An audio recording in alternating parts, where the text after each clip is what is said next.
नमस्कार, मैं हूं पूजा सिंह और आप देख रहे हैं आर्यन टीवी नेशनल। चलिए खबरों की शुरुआत करेंगे देश और दुनिया की तमाम बड़ी खबरों के साथ। रुख करेंगे खबरों का, जहां राष्ट्रपति द्रौपदी मुर्मू ने राष्ट्रपति भवन में आयोजित समारोह में अंतर्राष्ट्रीय नर्स दिवस के अवसर पर वर्ष 2026 के राष्ट्रीय फ्लोरेंस नाइटिंगेल पुरस्कार प्रदान किए। इस दौरान उन्होंने कहा कि नर्सिंग कर्मी सेवा के उच्चतम मानकों का उदाहरण प्रस्तुत करते हैं और गुणवत्तापूर्ण स्वास्थ्य सेवा उपलब्ध कराने में महत्वपूर्ण भूमिका निभाते हैं। राष्ट्रपति ने सभी पुरस्कार विजेताओं को कर्तव्य के प्रति उनकी प्रेरणादायक निष्ठा और रोगी देखभाल के उच्चतम मानकों को बनाए रखने के उनके निरंतर प्रयासों के लिए बधाइयां दी। उन्होंने कहा कि नर्सिंग पेशा मानवता और सेवा भावना का सशक्त उदाहरण है।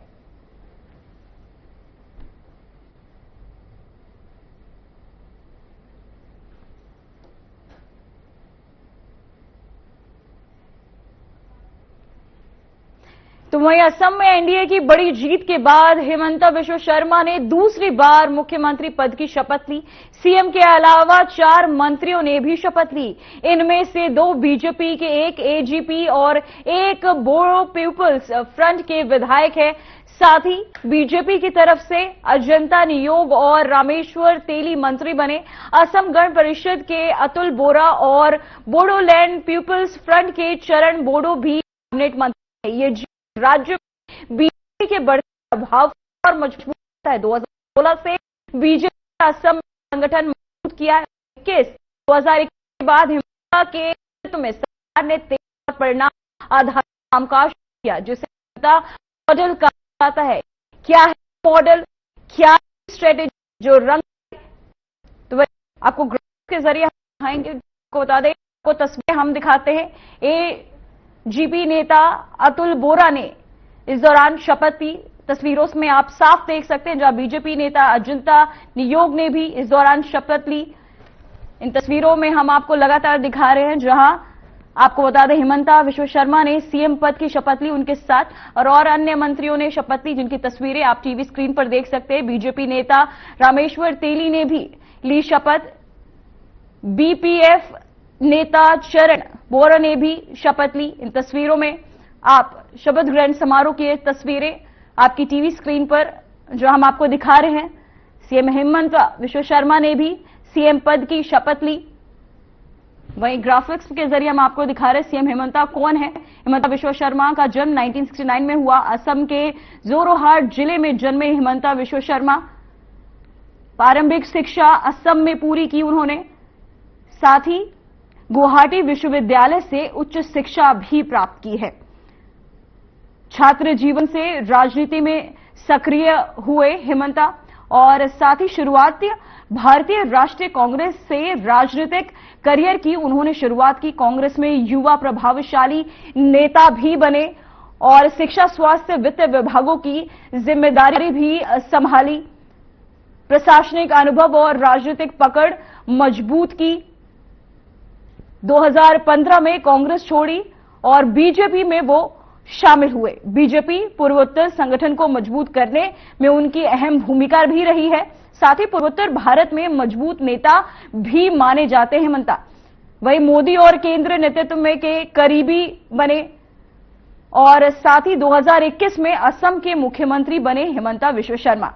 तो वही आपको बता दें कि विकास और निवेश पर पूरा उनका हमेशा से फोकस भी रहा। उन्होंने फोकस किया। कानून व्यवस्था सुधार प्रमुख उनकी प्राथमिकताओं में से एक रही है। बीजेपी संगठन विस्तार में उनकी अहम भूमिका भी रही है। हिमंता बिश्व शर्मा ने दूसरी बार सीएम पद की शपथ ली है।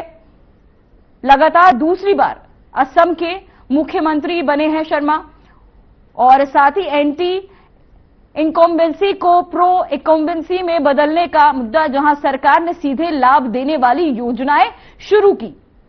साथ ही आपको बता दें हिमंता मॉडल की स्ट्रेटेजी क्या रही है। आज तक महिलाओं को आर्थिक सहायता पर विशेष जोर दिया। स्वास्थ्य और शिक्षा और कानून व्यवस्था पर उनका हमेशा से जोर रहा है। जनता ने सरकार को काम करते हुए महसूस किया, जो इनकी एक खासियत रही। हमेशा जनता के बीच जाकर महिलाओं को इन्होंने प्राथमिकताएं दी। सरकार और नागरिक के बीच सीधा संबंध बनाया। अनुरोध जैसे आपको बता अनुरोधोई जैसी ये योजना इस मॉडल का प्रमुख रही है। जिन्होंने जनता का विश्वास इन पर खास बढ़ाया। गरीब परिवारों को सीधे बैंक से पैसे उनके खातों में डाले। लाखों महिलाओं को इस योजना का लाभ मिला। करीब 40 लाख महिलाएं सीधे इसकी लाभार्थी बनी हैं। जो ये इनकी स्ट्रेटेजीज रही हैं। और असम में एक खास चेहरा हिमंता का भरता हुआ, जहां दूसरी बार सीएम पद की शपथ ली। ये योजना मास वोटर कनेक्ट मॉडल पर बनी। बूथ स्तर पर लाभार्थी डेटा का उपयोग हुआ। तो वही आपको हम लगातार दिखा रहे हैं कि हिमंता मॉडल की स्ट्रेटेजी क्या रही है। हिमंता शर्मा एक मजबूत और सक्रिय नेता भी बने। जनता में नेता के प्रति विश्वास लगातार बढ़ा। उनके कार्यों को देखते हुए मीडिया और जनता से सीधा संवाद, जनता के बीच जाकर उन्होंने हमेशा जनता की समस्याएं सुनी, साथ ही उनका निवारण किया। कांग्रेस और एआईयूडीएफ और साथ ही आपको बता दें उनके पास मजबूत लाभार्थी मॉडल नहीं था। विपक्ष की कमजोर स्थिति, जिसको हम ग्राफिक्स के जरिए दिखा रहे हैं, स्पष्ट राजनीतिक नैरेटिव, जहां आपको बता दें नेतृत्व और संगठन दोनों कमजोर दिखाई दिए। जनता का झुकाव बीजेपी की ओर बना रहा और वोट बैंक में बड़ा बदलाव भी देखने को मिला। विपक्ष उन्होंने किया है।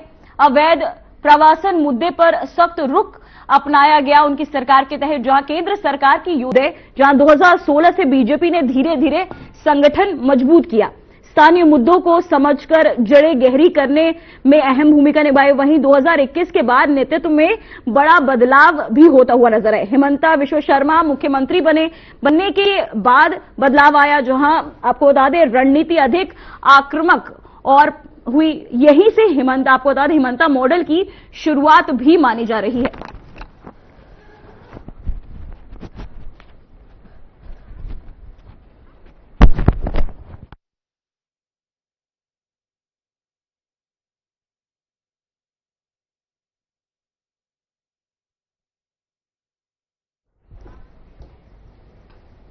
तो वहीं सीएम योगी असम में हिमंता बिश्व शर्मा के शपथ ग्रहण समारोह में शामिल हुए। इसके बाद योगी और रक्षा मंत्री राजनाथ सिंह मां कामाख्या मंदिर पहुंचे, पूजा अर्चना की। इससे पहले गुवाहाटी हाईवे अड्डे पर जय श्री राम के नारों के साथ योगी का स्वागत भी किया गया। सीएम ने हाथ जोड़कर समर्थकों का अभिवादन स्वीकार किया। तो वहीं आपको बता दें इस दौरान कामाख्या मंदिर में सीएम योगी आदित्यनाथ ने पूजा अर्चना की। असम पहुंचे सीएम योगी, जहां उन्होंने कामाख्या मंदिर में दर्शन किए। रक्षा मंत्री संग मंदिर पहुंचे सीएम योगी आदित्यनाथ, जहां दोनों ने मिलकर पूजा अर्चना की। उससे पहले आप तस्वीरों में भी साफ देख सकते हैं रक्षा मंत्री राजनाथ सिंह, सीएम योगी आदित्यनाथ इस दौरान कामाख्या मंदिर में मौजूद रहे, जहां उन्होंने पूजा अर्चना की। लोगों से हाथ जोड़कर उनका अभिवादन करते नजर आ रहे हैं, उनसे मिलते हुए नजर आ रहे हैं। साथ ही लोगों में उत्साह भी साफ दिखाई दे रहा है।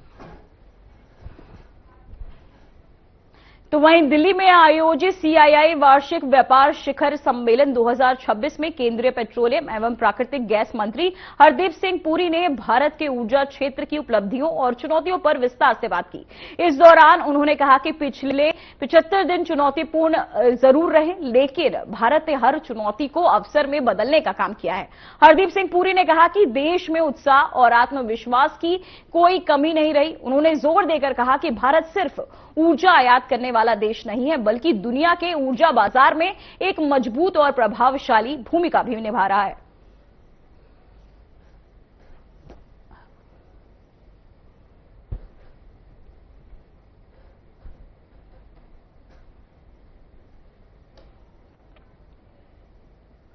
तो वहीं चेन्नई में तमिलनाडु की राजनीति उस समय चर्चा में आ गई जब मुख्यमंत्री विजय इंडियन यूनियन मुस्लिम लीग के कार्यालय पहुंचे। मुख्यमंत्री विजय का यह दौरा राजनीतिक रूप से काफी अहम माना जा रहा है। वहीं जानकारी के मुताबिक मुख्यमंत्री विजय ने आईयूएमएल के वरिष्ठ नेताओं और पार्टी नेतृत्व से मुलाकात की। इस दौरान राज्य की मौजूदा राजनीतिक स्थिति, सामाजिक मुद्दों और आगामी राजनीतिक रणनीतियों को लेकर चर्चाएं हुई। बैठक को लेकर राजनीतिक गलियारों में कई तरह की चर्चाएं तेज हो गई है। मुख्यमंत्री के कार्यालय पहुंचने पर आईयूएमएल नेताओं और कार्यकर्ताओं ने उनका स्वागत किया। दोनों पक्षों के बीच सौहार्दपूर्ण माहौल में बातचीत हुई।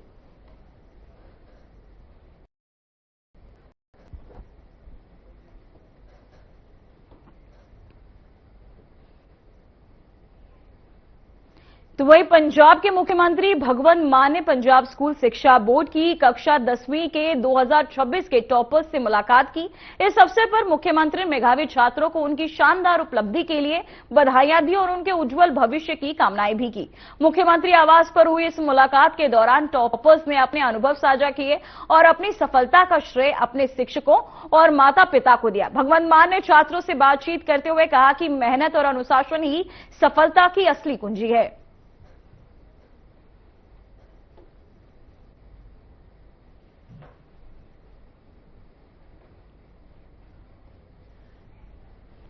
तो वहीं आपको बताते चले, इस दौरान मेधावी छात्रों से मिलते नजर आए भगवंत मान, जहां शिक्षा पर जोर भी दिया। सीएम भगवंत मान ने मेधावी छात्रों से मुलाकात की, उन्हें बधाइयां दी। सरकारी स्कूलों में सुधार का इस दौरान दावा भी करते नजर आए। पीएसईबी 10वीं के टॉपर्स से उन्होंने मुलाकात की।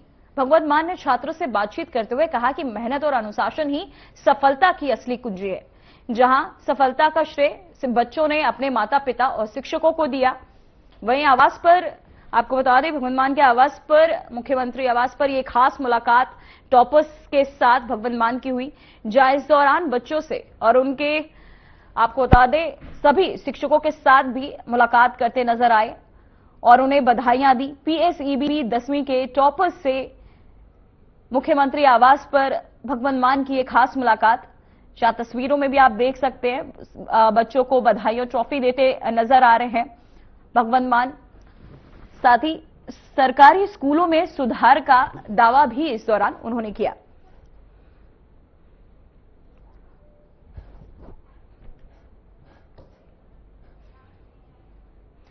तो वहीं पटना में उस समय राजनीतिक हलचल तेज हो गई जब जेडीयू के राष्ट्रीय अध्यक्ष और राज्यसभा सांसद नीतीश कुमार अचानक पार्टी के प्रदेश कार्यालय पहुंच गए। उनके अचानक आगमन से वहां मौजूद पार्टी कार्यकर्ताओं, पदाधिकारियों और आम लोगों में उत्साह का माहौल बन गया। उस समय प्रदेश कार्यालय में विज्ञान, प्रौद्योगिकी एवं तकनीकी शिक्षा विभाग की मंत्री शीला कुमारी जनसुनवाई कार्यक्रम कर रही थी, जहां बड़ी संख्या में लोग अपनी समस्याएं और शिकायतें लेकर पहुंचे थे। प्रदेश कार्यालय में मौजूद मंत्री शीला कुमारी से भी नीतीश कुमार ने विस्तार से बातचीत की। बातचीत के दौरान उन्होंने मंत्री के कार्यों की सराहना करते हुए कहा कि वह जनता के बीच बेहतर तरीके से काम कर रही है और इसी तरह लगातार लोगों की समस्याओं का समाधान करती है।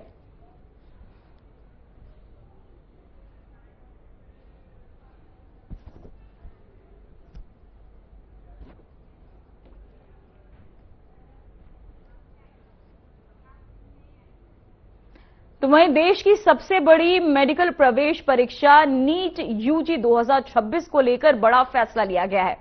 नेशनल टेस्टिंग एजेंसी ने आपको बता दें बीते 3 मई को आयोजित हुई परीक्षा को रद्द कर दिया है।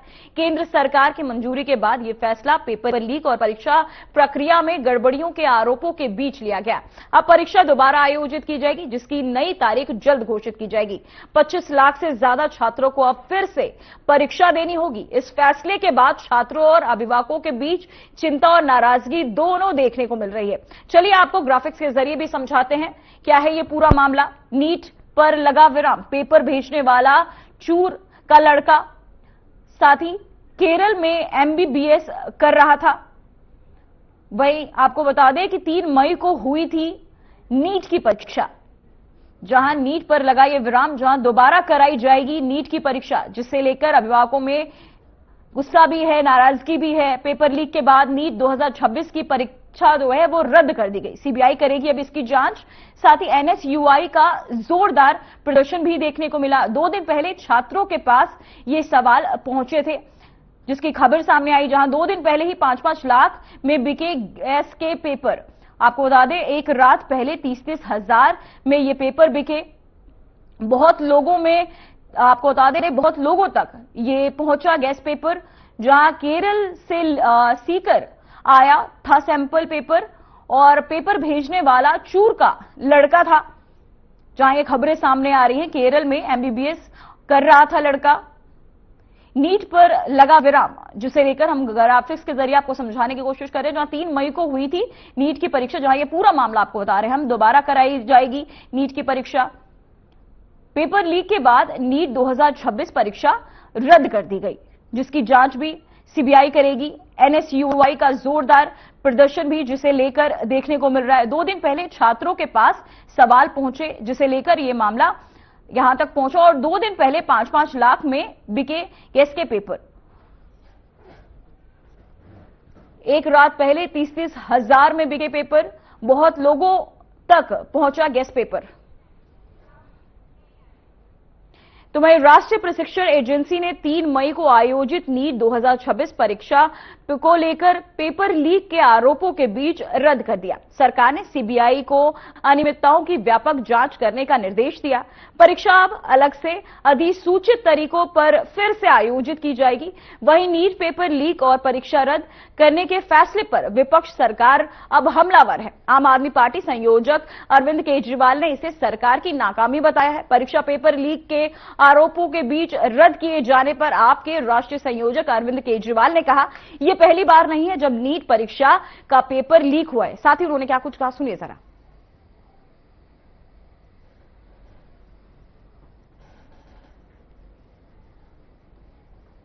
इतना देना चाहता हूं जो इस परीक्षा के रद्द होने से प्रभावित हुए।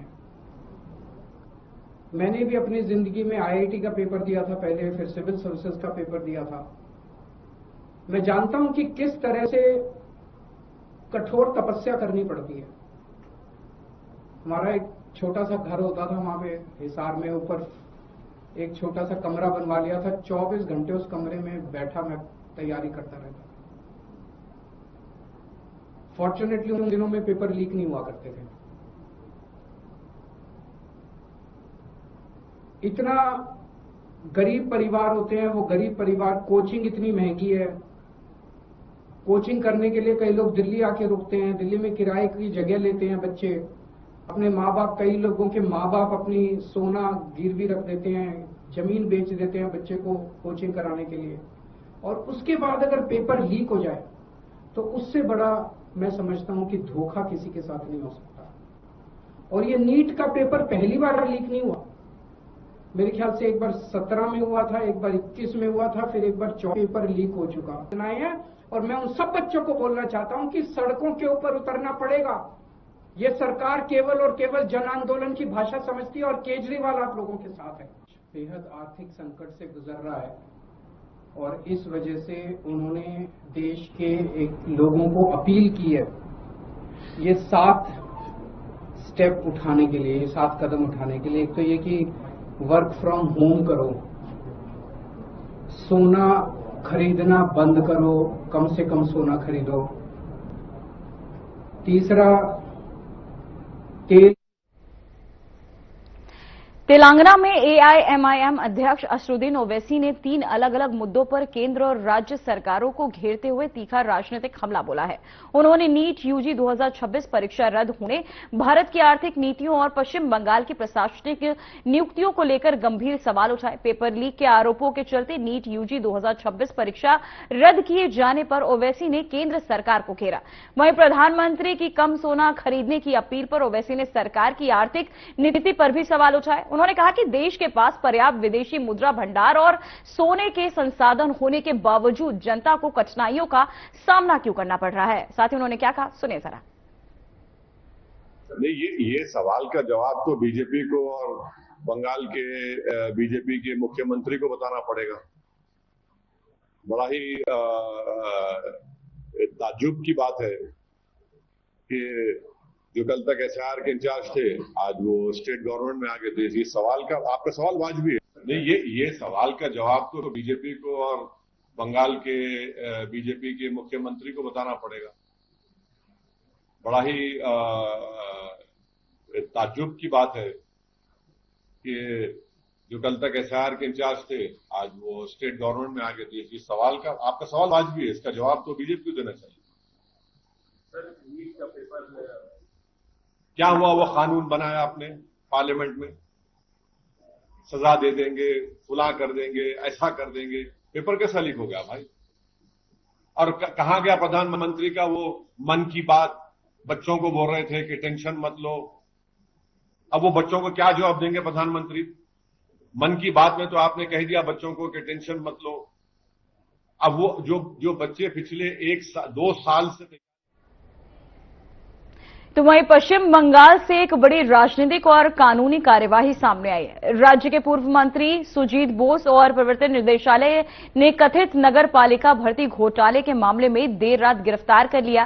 गिरफ्तारी के बाद उन्हें कड़ी सुरक्षा के बीच सिटी सेंसेस कोर्ट में पेश किया गया। सूत्रों के अनुसार ईडी की टीम लंबे समय से इस मामले की जांच कर रही थी और वित्तीय लेन देन व भर्ती प्रक्रिया में कथित अनियमितताओं को लेकर कई सबूत जुटाए गए थे। इसी जांच के आधार पर यह कार्यवाही की गई। वहीं सुजीत बोस की गिरफ्तारी के बाद राज्य की राजनीति में हलचल तेज हो गई है। वहीं जांच एजेंसी ने मामले को लेकर आगे की पूछताछ की तैयारी शुरू कर दी है और साथ ही इन्फोर्समेंट डायरेक्टोरेट द्वारा की गई इस कार्यवाही को लेकर अब राजनीतिक प्रक्रियाएं भी सामने आने की संभावना है। मामले की अगली सुनवाई और जांच आगे की दिशा तय करेंगी।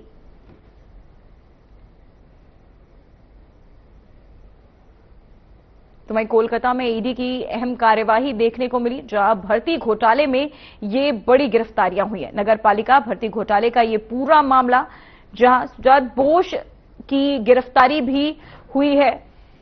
साथ ही कोलकाता में ईडी की ये बड़ी कार्यवाही, जहां भर्ती घोटाले को लेकर ये गिरफ्तारी की गई है।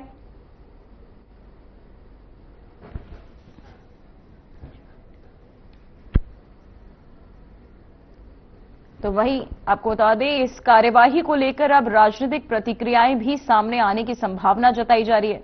मामले की अगली सुनवाई को लेकर आगे जांच होगी। इन्फोर्समेंट डायरेक्टोरेट द्वारा की गई इस कार्यवाही को लेकर अब आपको बता दें, वहीं जांच एजेंसी ने भी मामले को लेकर आगे की पूछताछ की तैयारियां शुरू कर दी है और राजनीतिक हलचल भी इसे लेकर तेज हो गई है। सुजीत बोस की गिरफ्तारी के बाद राज्य की राजनीति में हलचल तेज होती हुई नजर आ रही है। जहां आपको बता दें, इसी जांच के आधार पर यह कार्यवाही की गई। भर्ती प्रक्रिया में कथित अनियमितताओं को लेकर कोई सबूत, आपको बता दें, कई सबूत जुटा लिए गए। इसी के जरिए यह जांच आगे बढ़ी।